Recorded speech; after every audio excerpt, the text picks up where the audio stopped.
quand 6 hommes ont décidé d'explorer un système de grottes complexe pour collaborer à un travail crucial de cartographie, ce qui semblait n'être qu'une autre aventure dans les mystérieux tunnels de la grotte de Mossdale s'est transformé en une expérience dramatique et inoubliable. Ceci est le récit d'une tragédie qui est restée gravée comme l'effondrement fatal de la grotte de Mossdale.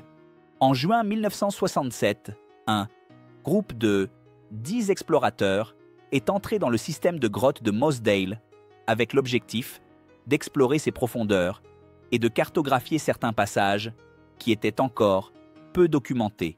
Ces tunnels, qui avaient seulement été explorés superficiellement par la communauté spéléologique, représentaient un défi considérable et le groupe en était conscient. Cependant, les 2 leaders de l'expédition, Dave Adamson, âgé de 26 ans, et Jeff Boireau, étaient confiants de pouvoir guider leurs collègues en toute sécurité. Tous deux avaient exploré la grotte de Mossdale plusieurs fois auparavant, acquérant de l'expérience et une familiarité avec le terrain. Malgré ces difficultés, la grotte de Mossdale n'était pas un endroit pour le tourisme. La plupart des passages exigeaient que les explorateurs rampent ou se faufilent à travers des espaces étroits, boueux et remplis de pierres tranchantes. Dans un environnement aussi inhospitalier, le travail de cartographie devenait encore plus ardu.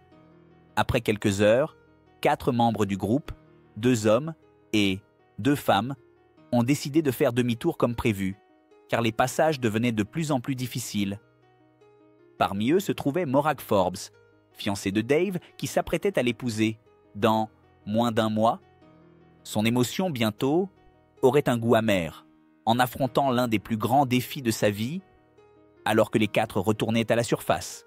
Le ciel restait nuageux, mais sans signes évidents qu'une tempête pourrait se rapprocher. Vers 17 heures, ils ont quitté la grotte, se sentant soulagés d'avoir terminé la partie, l'expédition prévue. Dave et Jeff, quant à eux, sont restés sous terre avec 4 de leurs amis spéléologues pour poursuivre l'exploration. Parmi eux se trouvaient Colin Vickers, John Ogden et Bill Frakes, tous expérimentés et hautement qualifiés pour faire face à l'environnement. Le plus jeune du groupe, Michael Ryan, âgé de seulement 17 ans, se joignait à l'expédition pour sa première grande aventure. En fin d'après-midi, le groupe a emprunté un passage qui nécessitait un effort physique immense, le Far Marathon Passage. Ce tunnel, long de plus de 270 mètres, s'étendait comme un couloir étroit et sinueux, recouvert de pierres, et avec un léger filet d'eau qui serpentait le long de son fond. Pour donner une idée de la difficulté, passage ne permettait qu'à une personne de ramper à la fois dans un espace réduit d'environ de 45 cm sur 30 cm, ce qui forçait les explorateurs à se déplacer de manière extrêmement inconfortable. Imaginez-vous forcé à ramper, avec les épaules comprimées contre le sol, sans pouvoir bouger les bras, ni même ajuster votre posture.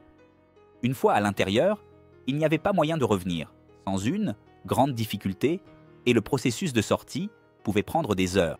Dans cette situation, les membres du groupe étaient déterminés à avancer, un voyage qui, sans le savoir, les mènerait à un destin tragique.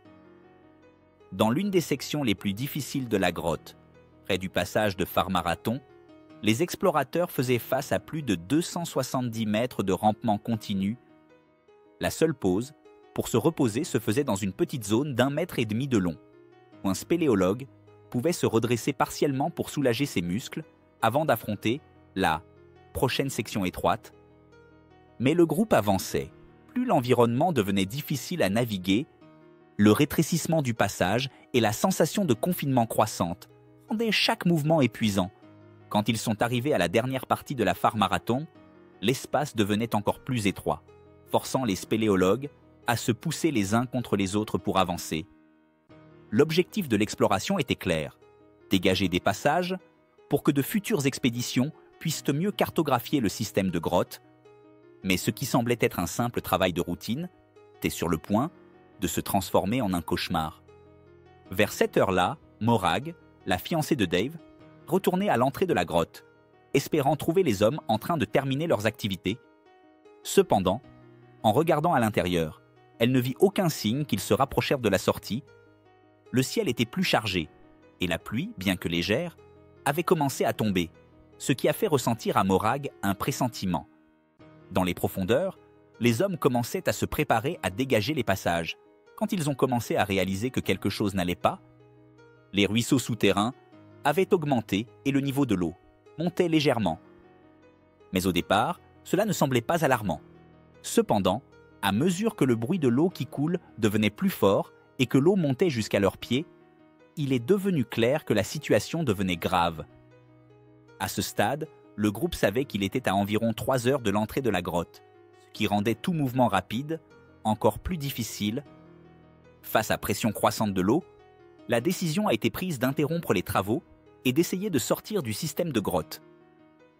Avec l'expérience de Dave dans le système de grotte, ils avaient pleinement confiance qu'ils savaient quand et comment les sortir en toute sécurité.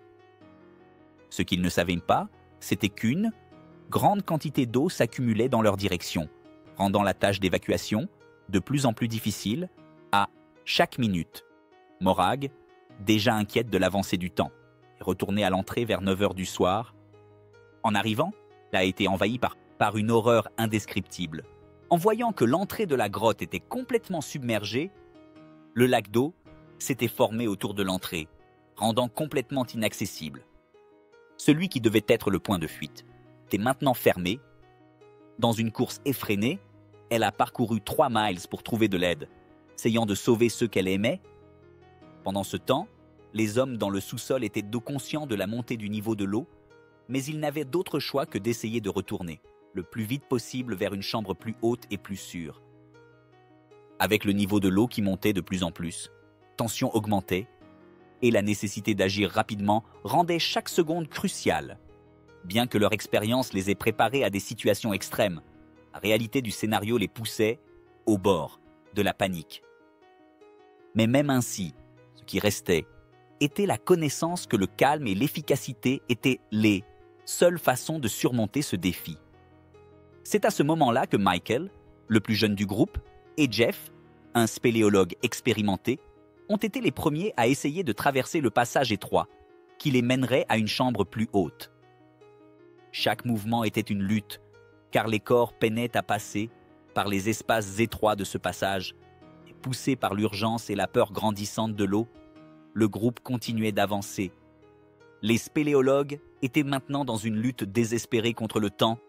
Pour avancer, ils devaient littéralement se faufiler entre les rochers et tirer leur corps avec la force de leurs bras. Ces bottes en caoutchouc glissaient sur les côtés des passages, essayant d'aider à propulser leur corps à travers les espaces étroits, mais contrairement aux tentatives précédentes où l'eau le suivait derrière. Cette fois, elle venait directement vers leur visage. Inondant le passage à mesure qu'ils avançaient, Jeff Boireau, qui avait une vaste expérience à Mosdale, savait ce qui se passait. Il connaissait bien le flux et le reflux des eaux dans ce système de grotte. Dans son esprit, un effort rapide dans le passage étroit de Phare Marathon les mènerait, lui et Michael, à une chambre plus sûre au-dessus où ils pourraient échapper à l'inondation croissante. Pendant ce temps, les 4 autres membres du groupe rassemblaient leur équipement et se préparaient à entrer dans le même passage étroit. À mesure que l'eau montait de plus en plus, la situation devenait de plus en plus critique. Dave Adamson, l'un des leaders les plus expérimentés, était convaincu qu'il savait exactement où le niveau de l'eau se stabiliserait. Cependant, avec la pression de la tempête et le flux d'eau qui s'intensifiait, même les spéléologues les mieux préparés ont commencé à réaliser à quelle vitesse la situation se détériorait. Avec la montée de l'eau, le mouvement devenait de plus en plus difficile. Jeff et Michael étaient en train de lutter intensément contre l'eau, qui montait rapidement. Elle était déjà montée au-dessus de ses pieds, et maintenant, elle montait jusqu'à ses épaules. Essayant désespérément, ils cherchaient un point plus élevé dans le passage pour se protéger, levant leur visage pour éviter l'inondation croissante, mais les chances de s'échapper diminuaient chaque seconde.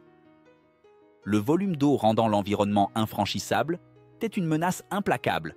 Il n'y avait pas d'endroit sûr pour s'échapper.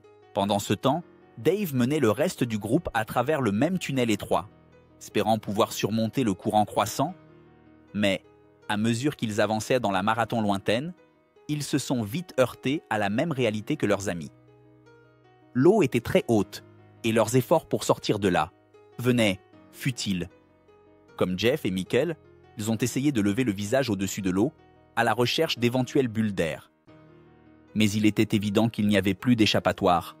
La pression de l'eau augmentait de minute en minute, rendant la fuite impossible. John Ogden, probablement le dernier à entrer dans le passage, entendit les cris de ses amis lui demandant de revenir. Mais en réalisant qu'il n'y avait plus moyen d'avancer, il essaya de se déplacer rapidement. Poussant avec ses mains et utilisant ses pieds pour glisser son corps en arrière, il savait que le temps était compté. La peur d'être submergé par l'eau était palpable. C'était une lutte désespérée. Mais il réussit à trouver une petite fissure au-dessus de sa tête, poussant avec ses mains et utilisant ses pieds pour glisser son corps en arrière. Il savait que le temps était compté. La peur d'être submergé par l'eau était palpable. C'était une lutte désespérée. Mais il réussit à trouver une petite fissure au-dessus de sa tête. Avec un dernier effort, il enfonça sa tête et son corps dans cette fissure étroite, essayant de respirer profondément le dernier filet d'air. L'espace était minuscule et à peine suffisant pour lui. Mais dans la lutte pour la survie, la moindre petite ouverture semblait être une chance. À l'extérieur, le sauvetage était temps. Un court. L'entrée de la grotte était complètement bloquée par un lac d'eau, mais les secouristes avaient encore l'espoir que, à l'intérieur de la grotte, les hommes aient trouvé une chambre plus haute et sécurisée, où ils pourraient attendre que l'eau se retire. Des centaines de bénévoles se sont mobilisés rapidement, installant des pompes et créant des barrières pour tenir l'entrée. L'espoir était que, en réduisant le niveau de l'eau, les passages redeviennent accessibles, permettant aux hommes de sortir en toute sécurité.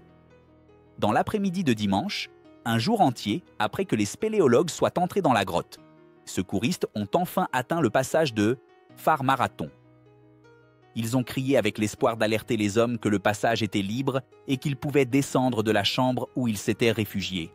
Cependant, la sombre réalité de la situation fut révélée que lorsque deux paires de jambes émergèrent de la crête du tunnel. Ces deux corps appartenaient à Jeff et Michael. Tous deux avaient essayé de se hisser sur la crête du tunnel, cherchant désespérément les derniers souffles d'air, alors que l'eau montait rapidement. La vue était dévastatrice pour les secouristes, mais, à mesure qu'ils avançaient dans la grotte, un par un, les corps des autres membres du groupe furent retrouvés. Le corps de John Ogden a été retrouvé seulement 2 jours plus tard. Il s'était enfoncé, agressivement, dans une fissure au-dessus de sa tête. En essayant de trouver un peu d'air, il a fallu réaliser des dizaines de passages pour réussir à localiser leurs restes, tordus dans leur lutte finale pour survivre. Chaque découverte était un coup amer pour les secouristes, confirmant la triste réalité que les 6 hommes avaient tous succombé à l'inondation soudaine et inévitable qui avait rempli la grotte d'eau. Après cette tragédie, la grotte a été fermée, devenant le dernier lieu de repos pour les 6 courageux spéléologues. En 1970, des amis et des compagnons des hommes sont réunis pour faire un dernier geste de respect. Ils sont entrés dans le système fermé pour déplacer les corps vers une chambre plus haute, où ils les ont placés dans un endroit plus sûr, qui a été renommé sanctuaire. Un hommage éternel à ceux qui ont perdu la vie dans ce système souterrain.